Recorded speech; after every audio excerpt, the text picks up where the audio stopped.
मैंने क्या देखो मुझे चाहिए नहीं था ना ऐसे देखने के लिए भाई तुम्हारा कितने ज्यादा मैं रोटी वो लाल वो जो पतित पावन निताय गौर सुंदर भगवान की जय। गौर प्रेमानंदे। उपस्थित सभी भक्तों का ठाकरे प्रभु जी के घर पे स्वागत। और जैसे कि हम लोग साप्ताहिक सत्संग को आगे बढ़ाते हुए हम लोगों ने बीच में एक कुछ कारणवश और कुछ असुविधावश हम लोगों ने इस चीज़ को कुछ दिनों के लिए स्थगित करना पड़ा था, लेकिन अभी हम लोग फिर से उसको जारी रखने की कोशिश कर रहे हैं। रमेश प्रभु जी एक्चुअली कैसा है, वैष्णव भक्त जो है वो अपना तारीफ कभी सुनना नहीं पसंद नहीं करते, लेकिन इतना हम लोगों को मानना ही पड़ेगा कि हम लोग जो भी इतने दिन से हम लोग जो सत्संग कर रहे हैं तो उसमें रमेश प्रभु जी जो है उनका योगदान क्या है, ये मैं मतलब सूरज को भी दिया दिखाने की कोशिश नहीं करूँगा, बट उनका धन्यवाद। उन्होंने मुझे बोला है कि गोवर्धन लीला के ऊपर थोड़ा सा प्रकाश डालो। भगवान की जो लीला है, हरि अनंत हरि कथा अनंत, भगवान अनंत है और उनकी कथाएं अनंत है।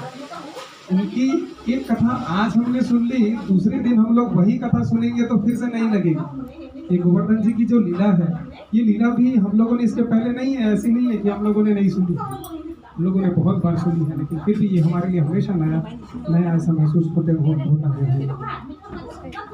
गोवर्धन लीला, ठाकुर जी तो भी बहुत बड़े नहीं हैं, छोटे से ही हैं। गांव जैसे वो गोकुल में हैं, तो गोकुल के जितने भी वयस्क लोग हैं सारे लोग उनके बीच में एक प्रस्तुति चल रही है कि कुछ बड़ा उत्सव करना है या बड़ा कोई पूजा करना। अब ये देख करके ठाकुर जी जो है, ठाकुर जी को तो सब पता है कि नहीं, ये अभी मेरे माता पिता जो है और ये गोपाल जो गोकुलवासी है, ये सारे लोग मिलकर के इंद्र की पूजा करने वाले हैं।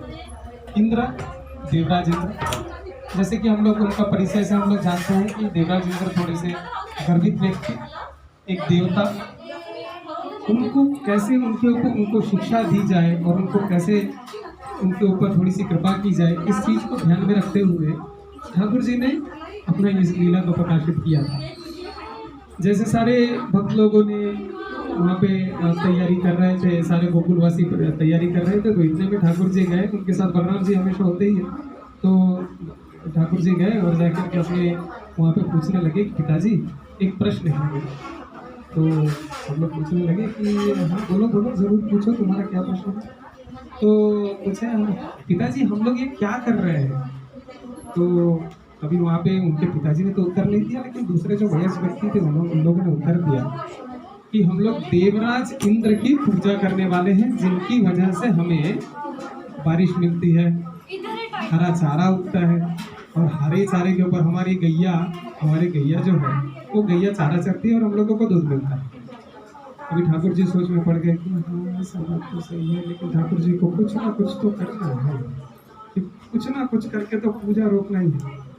अभी वो सोच में, अभी वो बोल रहे हैं कि इंद्रदेव की पूजा, तो इंद्रदेव की पूजा करने से क्या होता है। मैंने कहा ना कि ऐसा होता है, नहीं मुझे तो समझ में नहीं आया। मुझे जहाँ तक लगता है ना, गोवर्धन जी हमारे यहाँ पे है तो गोवर्धन जी को आके मेघ टकराते हैं, मेघ टकराने से यहाँ पे बारिश होती है, और बारिश होने से हमको ये मिलती है।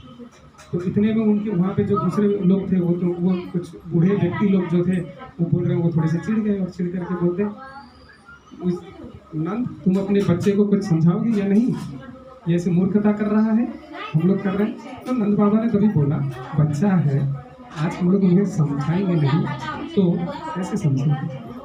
तो ये सोच कर, ये बोलने के बाद दूसरे जो बड़े व्यक्ति लोग थे वो भी थोड़े से चुप हो गए। इतने में फिर ठाकुर जी बोलने लगे, मुझे तो लगता है गोवर्धन जी की पूजा करनी चाहिए। क्यों गोवर्धन जी की पूजा करनी चाहिए? मैं कह रहा हूँ ना, गोवर्धन जी की पूजा करनी चाहिए, क्योंकि गोवर्धन जी से ही हमें जल मिलता है, गोवर्धन जी से ही हमें घास मिलती है, और घास मिलने से हमारी गैया घास चर के हमको दूध देती है, उसी से हमारी आजीविका चलती है। तो गोवर्धन जी की ही पूजा होनी चाहिए। नंद कुछ बोलोगे? नहीं, मुझे गोवर्धन जी की ही पूजा करवानी है और हम लोग गोवर्धन जी की ही पूजा करेंगे। इधर में जब पूजा की जो तैयारियां चल रही थी तो सारे गांव वालों को किसी प्रकार से ये सारी चीज़ें थोड़ी सी अटपटी तो लग रही थी, लेकिन बच्चा बोल रहा है तो इस चीज़ को उन्होंने थोड़ा सा और थोड़े ध्यान से किया। और ठाकुर जी ने जिस प्रकार से समझाया, मुझे नहीं लगता इस जगत में कोई भी ऐसा व्यक्ति है जो ठाकुर जी के समझाने से ना समझे। ठाकुर जी ने समझाया, सारे लोग समझ गए। इतने देर में अभी जैसे पूजा की पूरी तैयारी हो चुकी है, सारे 56 व्यंजन 56 भोग ये सारा चीज लग गया। और ठाकुर जी ने कहा एक काम करो, ये सारा चीज गोवर्धन जी के सामने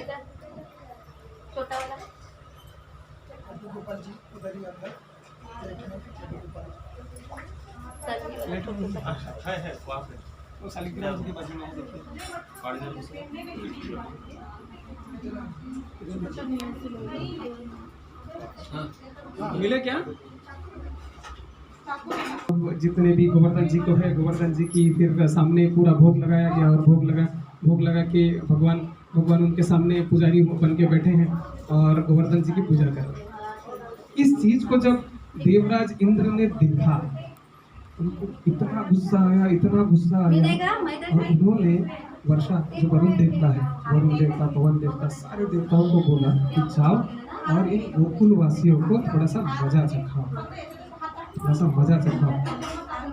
ठाकुर जी जब ये वृंदावन में लीला कर रहे थे, देवताओं का भी साध्य नहीं था कि उनको समझ में आए कि ठाकुर जी है, वो परमात्मा है, वो भगवान परम पुरुषोत्तम भगवान है। ये उनको भी समझ में नहीं आया था। साधारण जो ब्रह्मा जी है, विश्व के रचयिता जो भगवान ब्रह्मा है, ब्रह्मदेव है, वो ब्रह्मदेव को तक समझ में नहीं आया था, तो इंद्रदेव को तो समझ में आने से नहीं। इंद्रदेव ने कहा, एक छोटा सा बालक वो गोकुल वासियों को कह रहा है कि तुम गोवर्धन जी की पूजा करो, और वो उन लोगों की बात मान करके गोवर्धन जी की पूजा कर रहे हैं, एक पर्वत की पूजा कर रहे हैं। जाओ उन लोगों को मजा चखाओ। जैसे ही इधर भोग लगने लगा, भगवान तो गोवर्धन जी के रूप में खुद ही भोग पाने लगे। और इतने में जैसे पवन देव आए और पवन देव के साथ वरुण देव भी आए। दोनों ने आकर खूब, जो पवन का वेग है, तूफान आने लगा, बारिश होने लगी, बहुत ज़्यादा बारिश आने लगी। इस चीज़ से चारों तरफ जो गोकुलवासी थे, गोकुलवासियों में एक जिसको कहते हैं अनईजी सब लोग होने लगे। सब लोग परेशान हो गए कि अब क्या करना है, अब कैसा करना है, हम लोग अब क्या करें। तो इस चीज़ के जैसे ही वयस्क लोग थे, आप लोगों को पता है, पहले ये लोगों ने विरोध किया था कि नहीं पूजा करना है, पर्वत की पूजा करें। तो जैसे वही लोगों ने सबसे पहले बोला, नंद तुम्हारा बेटे ने हम लोगों को बोला था ना गोवर्धन जी का पूजा करो, गोवर्धन जी का पूजा करो, और हम लोग वो मान करके गोवर्धन जी का पूजा कर रहे थे। अब अपने बेटे से कहो कि हम लोगों को बचाए। इतनी बारिश हो रही है कि थोड़ी देर में बाढ़ हो जाएगी और हम लोग सारे बह जाएंगे। अब जब परिस्थितियाँ जो गंभीर हो रही है, गोकुलवासी थोड़ा परेशान हो रहे हैं, अपने भक्तों को कभी ठाकुर जी परेशान नहीं देख सकते। तब क्या हुआ, तब ठाकुर जी धीरे से सामने गए और उन्होंने अपने बाएं हाथ की छोटी उंगली जो है, छोटी उंगली से धीरे से गोवर्धन जी को अपने उंगली के ऊपर उठा लिया और उठा करके दिव्य वहाँ खड़े हो गए। और उसी छत्र के अंदर गोकुलवासी जितने थे, सारे लोगों ने वहाँ पे शरण लिए। और इसी प्रकार भगवान सिर्फ एक दिन नहीं, कुछ घंटे नहीं, भगवान 7 दिन तक अपने उंगली के ऊपर धारण करे रहे। इसी के बीच में एक घटना ये भी आती है कि भगवान, जैसे यशोदा माँ जो है, यशोदा माँ का जो भाव है वो वात्सल्य भाव है भगवान के प्रति। भगवान उनके लिए भगवान नहीं है, उनके लिए उनका सिर्फ बेटा ही है। तो वो उन्होंने, हमको थोड़ी सी हंसी भी आएगी और भाव जगत के लोग जो है उनको शायद उनके प्रेम का अनुभव भी हो जाए।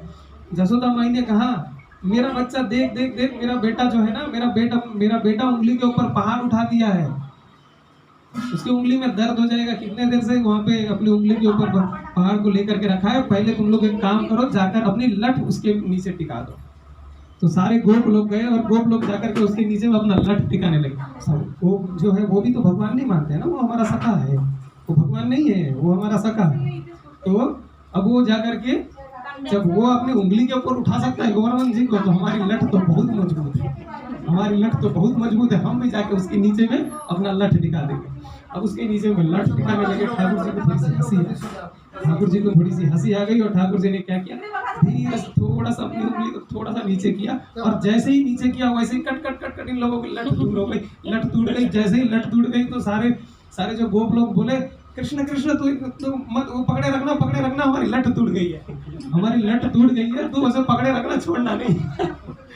तो इस प्रकार से ठाकुर जी की बड़ी सुंदर लीला। 7 दिन अंत होने के बाद जब इंद्रदेव को अपना उनको समझ में आता है कि ये शक्ति नहीं है, वही परम पुरुषोत्तम भगवान है, और वो आते हैं भगवान के चरणों में गिर जाते हैं और चरणों में गिर करके भगवान से प्रार्थना करते हैं।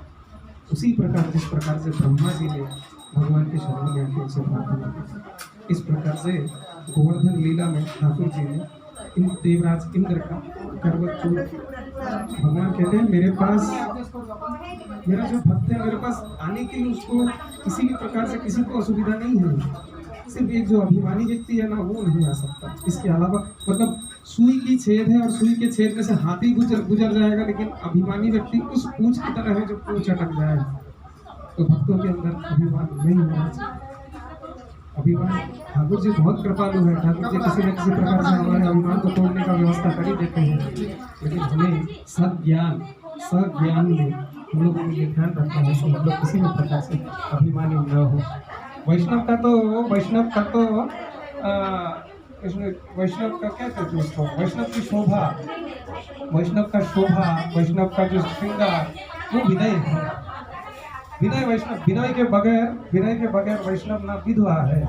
जैसे एक स्त्री हो, एक स्त्री जैसे अपने पतिव्रत धर्म को पालन करती है, और पतिव्रत धर्म को पालन करने से उनकी जो शोभा या फिर उनकी जो साधन का बल वो उनके चेहरे पे दर्शन होता है। उसी प्रकार से वैष्णव जो है, वैष्णव के अंदर एक विनय होना ही चाहिए।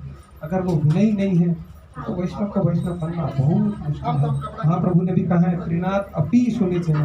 आप लोगों को, सभी लोगों को श्लोक याद है, लेकिन इसका अर्थ सिर्फ इतना ही है कि अपने आप को इतना नीचा करो कि जैसे घास बना लेता है अपने आप को, उसको दौड़ के चले जाते हैं, कभी एक शब्द नहीं बोलता। आप पेड़ को काटेंगे, उसको हर्ट करेंगे, उसको किसी भी प्रकार से उसको क्षति पहुंचाने की कोशिश करेंगे, तभी भी पेड़ आपको फल देना नहीं छोड़ेगा। वैष्णव का स्वभाव वैसा होना चाहिए, वैष्णव का स्वभाव वैसा ही होना चाहिए। और अभी जैसे कि ठाकुर जी तो अंदर चले गए हैं भोग के लिए, तो अभी आगे का जैसा जो भी है वो गणेश गुरु जी हम लोगों को गाइड करेंगे और उस हिसाब से हम लोग आगे चलेंगे। अब किसी प्रकार से भूल त्रुटि हुई होगी तो मेरे आपके चरणों में मेरा क्षमा प्रार्थी हूँ, क्षमा करिएगा।